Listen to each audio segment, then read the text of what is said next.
ஹே amigos, என்னோட பொங்கல் டே Pongal celebration எப்படி போச்சு அப்படின்றது தான் இந்த வீடியோவில் நான் ஷேர் பண்ணியிருக்கேன். அண்ட் நீங்கள் கிறிஸ்டின் தானே, பொங்கல் எப்படி அப்படின்னு யோசிச்சோன்னா அதுக்கான கிளாரிஃபிகேஷனும் இந்த வீடியோவில் இருக்குது. ஸ்கிப் பண்ணாமல் பாருங்கள். ஸோ என்னோட பொங்கல் செலிப்ரேஷன் சர்ச்சில் தான் நாங்கள் செலிப்ரேட் பண்ணுவோம். கொஞ்சம் கன்ஃபியூஷனாக இருக்குல்ல கேட்குறதுக்கு, வீடியோ பார்த்துட்டே இருங்க, உங்களுக்கு புரியும்.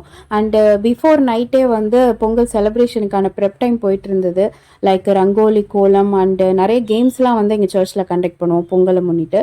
ஸோ அதுக்கான திங்ஸ் எல்லாம் வந்து ரெடி பண்ணுறது. அண்ட் இந்த கோலம் வந்து பியூட்டிஃபுல்லாக என் ஃப்ரெண்ட்ஸ் தான் போட்டாங்க, சத்தியமாக நான் போடல, எனக்கு கோலம் போட தெரியல. பெயிண்டிங் வருது, நெயில் ஆர்ட் பண்ணுறோம். ஸோ கோலமும் அதே மாதிரி தானே பண்ணிடலாம் ஈஸியாக அப்படின்னு நானும் ட்ரை பண்ணேன். அந்த மிடில் இருக்க பிங்க் போர்ஷன் ஃப்ளவர் மட்டும் ஏதோ குழந்தை பண்ண மாதிரி இருக்குல்ல, அது நான் தான் பண்ணேன்.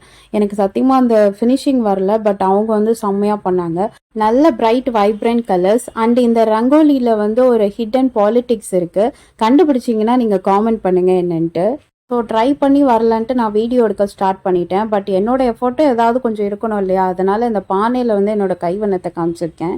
எப்படியும் உரியடிச்சு பொழக்க போகிற பானை தானே, இதுக்கெல்லாம் இந்த பெயிண்டிங் இவ்வளோ எஃபர்ட் தேவையா அப்படின்னு தான் மனசில் தோணுச்சு. பட் இருந்தாலும் என்ன பண்ணுறது, எல்லாருமே ஈக்குவல் எஃபர்ட் பண்ணும்போது நம்ம மட்டும் சும்மா இருக்கோமே அப்படின்ற இதில் நான் வரைஞ்சேன். குடோஸ் டு லேடிஸ், கோலம் அண்டு ரங்கோலி வந்து எஃபர்ட்லெஸ்ஸாக டெய்லி ஏர்லி மார்னிங் வந்து நீங்கள் போடுறீங்கன்னும் போது உண்மையாகவே பெரிய அப்ளாஸ் தான். நான் தெரியாமல் கொஞ்சம் போர்ஷன் ட்ரை பண்ணாலுமே எனக்கு பேக் பெயின் அவ்வளோ இருந்தது அது பண்ணும்போது.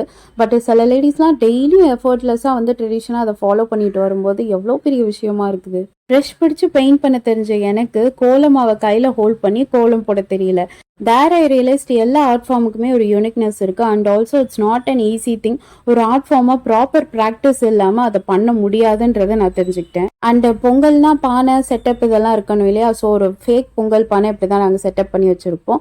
ஒரிஜினல் பொங்கலுக்கு பதிலாக எங்களுக்கு காட்டன் பொங்குற மாதிரி நாங்கள் செட்டப் பண்ணி வச்சுருக்கோம். அண்ட் ஆல்சோ பொங்கலில் இன்னொரு முக்கியமான விஷயம் கரும்பு. இதுவும் எல்லாருக்கும் டிஸ்ட்ரிபியூட் பண்ணணும் செலிப்ரேஷன் டைமில் அப்படின்ட்டு அதுவும் பேச்சப் பண்ணி வச்சாச்சு. All set to celebrate. Next day morning வந்து பொங்கல் சர்வீஸ்லாம் முடிச்சதுக்கப்புறம் வந்து ஃபர்ஸ்ட் அண்ட் ஃபார்மோஸ்ட் பொங்கல்னாவே சக்கரை பொங்கல். ஸோ அதை வச்சு ஸ்டார்ட் பண்ணியாச்சு அந்த டேவை. என்னதான் சக்கரை பொங்கல் எப்போனாலும் வீட்டில் செஞ்சு சாப்பிட்லாம் அப்படின்ட்டு இருந்தாலும் பொங்கல் அன்னைக்கு சாப்பிட்ற ஃபீலே தனி. அண்ட் எங்கள் சர்ச்சில் பார்த்தீங்கன்னா பொங்கல் சர்வீஸ்லாம் முடிச்சதுக்கப்புறம் இப்படி தான் எங்களோட செலிப்ரேஷன் போகும். லைக் கிட்ஸு, டீனு, அடல்ட்ஸு, பெரியவங்க எல்லாருக்குமே வந்து நிறைய கேம்ஸு, ஸ்போர்ட்டு, பாரம்பரிய விளையாட்டுகள், ட்ரெடிஷ்னல் கேம்ஸ் இந்த மாதிரி தான் நிறைய போயிட்டுருக்கோம். And coming back to the point, சர்ச்சில் பொங்கல் எப்படி அப்படின்னு யோசிப்பீங்க. ஏன்னா எனக்குமே அந்த தாட் இருந்தது first time Pongal festival approach பண்ணும்போது. ஆஸ் அ கிறிஸ்டியனாக பார்ன் அண்ட் ப்ராட்டப் எப்படி இருந்ததுன்னா, Pongal is just only for a particular religion, ஒரு ரிலீஜியஸ் ஃபெஸ்டிவல் அப்படின்ற மாதிரி தான் வந்து ஒரு கன்சிடரேஷன் இருந்தது இந்த சொசைட்டியில். பட் லேட்டர் ஆன் தான் ரியலைஸ் ஆச்சு, Pongal is not a religious festival, it's a traditional festival. அதாவது தமிழர்களுக்கான பண்டிகை. ஸோ அஸ் அ தமிழச்சி, தமிழர்களுக்கான பண்டிகைன்னும் போது கிறிஸ்டினா இருந்தாலும் இதை கொண்டாடுறது நியாயம் தானே. இந்த ஃபெஸ்டிவலோட ஒரிஜினல் நேமே பார்த்தீங்கன்னா உழவர் திருநாள் இல்லைன்னா தமிழர் திருநாள் தான். Tribute to farmers actually. இந்த ஃபெஸ்டிவல் எங்கேருந்து வந்தது, ஏன் இதை ட்ரெடிஷனாக ஃபாலோ பண்ணிட்டு இருக்கோம் அப்படின்னு பார்த்தீங்கன்னா, ஃபார்மர்ஸ் வந்து அவங்கவுங்க நிலத்துல விளைய வச்சது எல்லாத்தையுமே இயரோட ஸ்டார்டிங்ல, அதாவது இயரோட ஸ்டார்டிங் பார்த்தீங்கன்னா இங்கிலீஷ் ஃபார்மேட்ல ஜான்வரி, தமிழ் ஃபார்மேட்ல தை. ஸோ தை மாசத்துல இயரோட ஸ்டார்டிங்லேயே வந்து நிலத்துல என்னென்னலாம் விளைஞ்சதோ அதெல்லாம் ஒரு பானையில போட்டு அதை வந்து அவங்க பொங்க வைப்பாங்க. ஸோ தட் நம்ம நிலத்துல விளைஞ்ச எல்லா விஷயமும் வந்து இயரோட ஸ்டார்டிங்ல எப்படி பானையில வச்சு பொங்கி வழிதோ அதே மாதிரி இயரோட எண்டிங் வரைக்கும் அந்த பிளெஸ்ஸிங்ஸ், நம்ம நிலத்துல விளையிற எல்லா விஷயமும் வந்து பொங்கி பொங்கி நமக்கு கிடைக்கணும் அப்படின்ற விதமா அவங்க அந்த நம்பிக்கையோட அந்த விஷயத்த வந்து செலிப்ரேட் பண்ண ஃபெஸ்டிவல் தான் இது. இதைத்தான் பாரம்பரியமா வந்து பழங்காலத்துல இருந்த தமிழர்கள்ல இருந்து ட்ரெடிஷனா ஃபாலோ பண்ணிட்டு வந்துட்டு இருந்தாங்க. உழவர் திருநாள் அதை வந்து அதுக்கப்புறம் தமிழர் திருநாளா மாறிச்சு.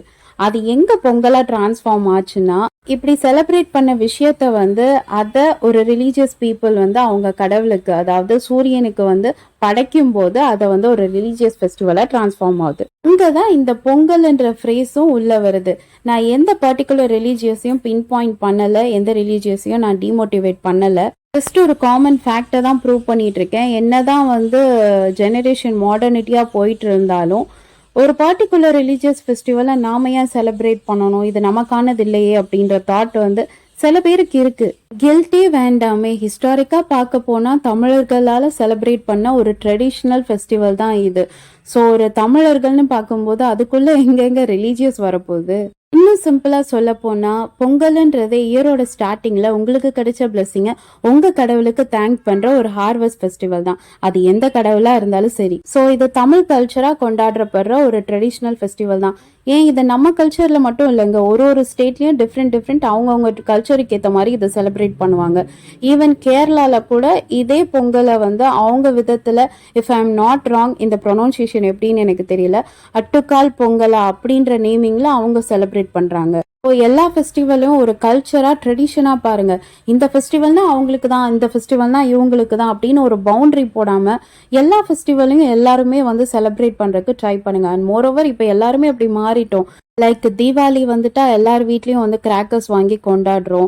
அண்ட் ரம்ஜான் வந்துட்டா எல்லார் வீட்லயுமே பிரியாணி செய்றோம். கிறிஸ்மஸ்னா எல்லார் வீட்லயும் வந்து ஸ்டார் டெக்கரேஷன் இதெல்லாம் வந்து காமன் ஆயிடுச்சு. என்ன அவங்கவுங்க ரிலீஜியஸ் வர்ஷிப்குள்ள நம்ம போறது இல்ல, மற்றபடி வந்து எல்லா ஃபெஸ்டிவலையும் வந்து ஈக்குவலா செலிப்ரேட் பண்ணிட்டு தான் இருக்கும். ஸோ இப்படிதான் இந்த பொங்கல் சாரி தமிழர் திருநாள் ஃபெஸ்டிவலை எங்க சர்ச்ல எவ்ரி இயர் நாங்க செலிப்ரேட் பண்ணிட்டு வந்துட்டு இருக்கோம். நாங்கன்ட்டு இல்லைங்க, எல்லா சர்ச்சஸ்லயும் பொதுவா எல்லா இடத்துலயுமே வந்து இதை ஈவனா செலிப்ரேட் பண்ண ஆரம்பிச்சிட்டாங்க. ஈவன் ஸ்கூல் காலேஜஸ்ல கூட இதை வந்து காமன் செலிப்ரேஷனா வந்து கொண்டு வந்துட்டாங்க. அப்பவே தெரிஞ்சுக்கோங்க இது ரிலீஜியஸ் ஃபெஸ்டிவல் இல்லைன்ட்டு. ஸோ ஃபைனலி என்னோட பொங்கல் செலிப்ரேஷன் எப்படி எப்படி போச்சுன்ட்டு நான் அதை கண்டென்ட் ஆரம்பிச்சு நடுவில் சோஷியாலஜிக்கல் எக்ஸ்பிளனேஷனாக எங்கெங்கேயோ போயிடுச்சு பாதி வீடியோக்கு மேலே. ஸோ பேக் டு என்னோட பொங்கல் செலிப்ரேஷன் டேக்கு வருவோம். இப்படி தான் வந்து எங்கள் சர்ச்சில் வந்து ஒரு கேம்ஸாக வந்து கண்டக்ட் பண்ணுவோம். அதாவது ட்ரெடிஷ்னல் கேம்ஸுன்ற பேரில் ஒலிம்பிக்லேயே வந்து இந்த மாதிரி கேம்ஸ்லாம் ஸ்போர்ட்லாம் இருக்காதுங்க. ஆனால் நம்ம ஊரில் வந்து இந்த அழிக்கவே முடியாத சில கேம்ஸு ட்ரெடிஷ்னல் கேம்ஸுன்னு பார்த்தீங்கன்னா இந்த lemon and spoon, running race, fill the water bottle, musical chair, picking the stone, இந்த மாதிரி அழிக்க முடியாத ஸ்போர்ட்லாம் ஏன் இன்னும் நம்ம ஊரில் வந்து ட்ரெடிஷனாக ஃபாலோ பண்ணிட்டு வராங்கன்னு எனக்கு இன்னும் புரியல. என்னதான் வந்து ஜென்ரேஷன் அப்கிரேட் ஆகி டெக்னிக்கல் ஃபார்மேட்லலாம் போனாலும் இன்னுமாடா இந்த கேம்லாம் விளையாடுறீங்கன்ற மாதிரி தான் எவ்ரி இயர் இதை விளையாடும் போதெல்லாம் தோணும். அண்ட் இந்த மாதிரி இன்னும் நிறைய பாரம்பரிய விளையாட்டுகள்லாம் உண்டு. வித்தியாசமே இல்லாமல் எல்லாரையுமே வந்து ஒரு பானையை கட்டி இது மாதிரி எல்லாரையும் அடிக்க விட்டுருவோம். எல்லாருமே என்ஜாய் பண்ணி நல்லா அடிப்பாங்க.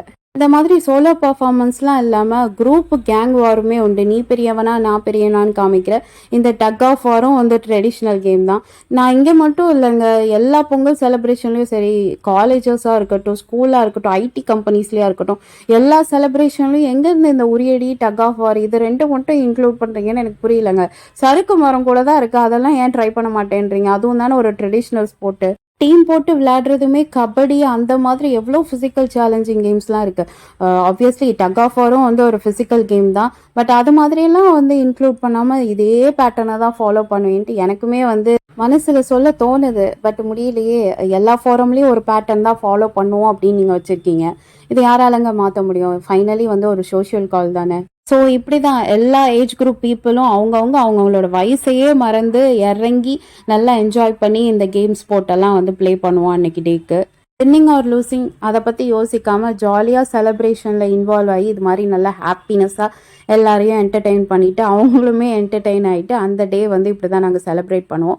மார்னிங் ஆரம்பித்து ஆஃப்டர்நூன் வரைக்கும் போவோங்க. சர்வீஸ்லாம் முடிச்சுட்டு அண்ட் பொங்கல்லாம் சாப்பிட்டு இப்படி தான் வந்து போச்சு. அண்ட் ஆஃப்டர்நூனுக்கு மேலே வீட்டுக்கு வந்த அப்புறம் டென்சோவுக்கு வந்து கரும்பு போட்டிருந்தேன்.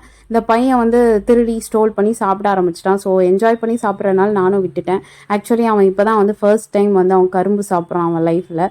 சுகர் கேன் கூட எனக்கு சின்ன வயசுலலாம் இதை சாப்பிட்லாம் அவ்வளோ க்ரேஸுங்க. இப்போல்லாம் சோம்பேறித்தனமாக இருக்குது. இதை வேற பல்லில் இழுத்து கடித்து சூ பண்ணணுமா, அது வேற ஸ்ட்ராங் ப்ராசஸாக இருக்குது. யாராச்சும் பிழிஞ்சு ஜூஸாக குடிச்சா அப்படியே குடிக்கக்கூடாதா அப்படின்னு மென்டாலிட்டி வருது.